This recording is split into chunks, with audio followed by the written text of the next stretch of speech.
Republican leader Mitch McConnell and Senator, welcome back to Fox News Sunday. Glad to be here, Chris. We now have a direct confrontation between the Speaker of the House, Nancy Pelosi, and the Central Intelligence Agency over whether the CIA lied to Congress. How should we get to the bottom of this? Well, we know there's a dispute about between the Speaker and the CIA over what she knew and when she knew it.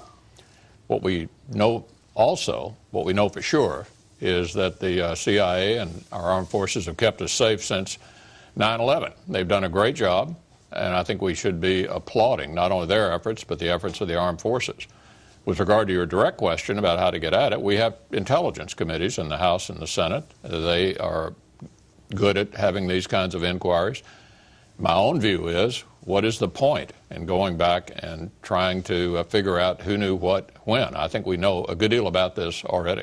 But don't you think when you've got the number 3 constitutional officer behind the president and the vice president accusing the CIA of lying to Congress, which is a crime, don't you think we need to find out who's telling the truth? Well, I think the intelligence committees can do that, and there's no question that you've got a dispute here between the Speaker and the CIA. You know, I've got it here in my pocket. I know you want short answers, but the response of the CIA director was pretty specific. Our contemporaneous records from September 2002 indicate that CIA employees briefed truthfully on the interrogation of Abu Zubaydah, describing the enhanced techniques that had been employed.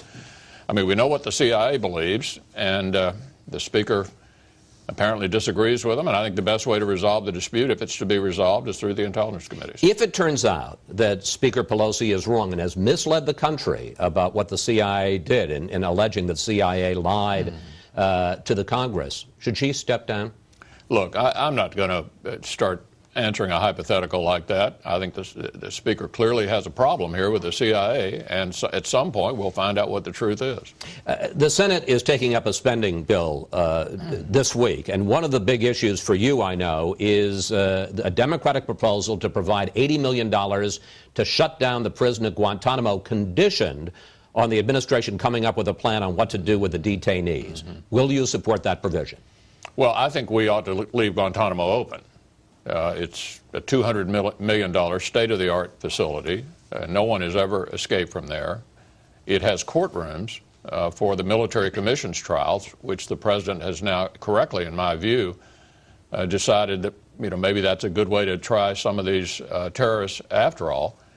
My view is it's the perfect place for them. We know how Americans feel about them coming here. 2 years ago, I offered an amendment on the floor of the Senate giving the Senate an opportunity to express itself on the question of whether or not terrorists should come to the United States. It was 94-3 against. There are 2 specific issues here, assuming that you were going to close Guantanamo, as the president says that he wants to. First, whether detainees can be tried and imprisoned in the U.S. We have done that in the case of a number of terrorists. Secondly, whether any detainees should be released, set free in the U.S.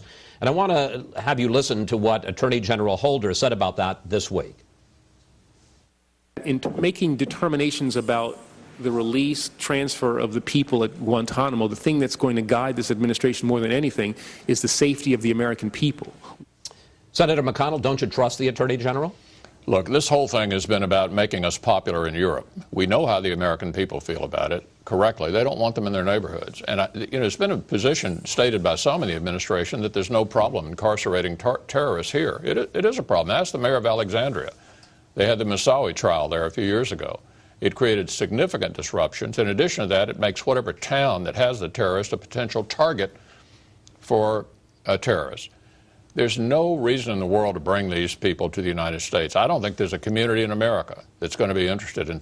The president made a mistake by picking a date certain to close Guantanamo. Changed his mind about a number of things. This is one I think that requires an adjustment in his position, because I think, Chris, he's going to have a very difficult time figuring out what to do with these terrorists.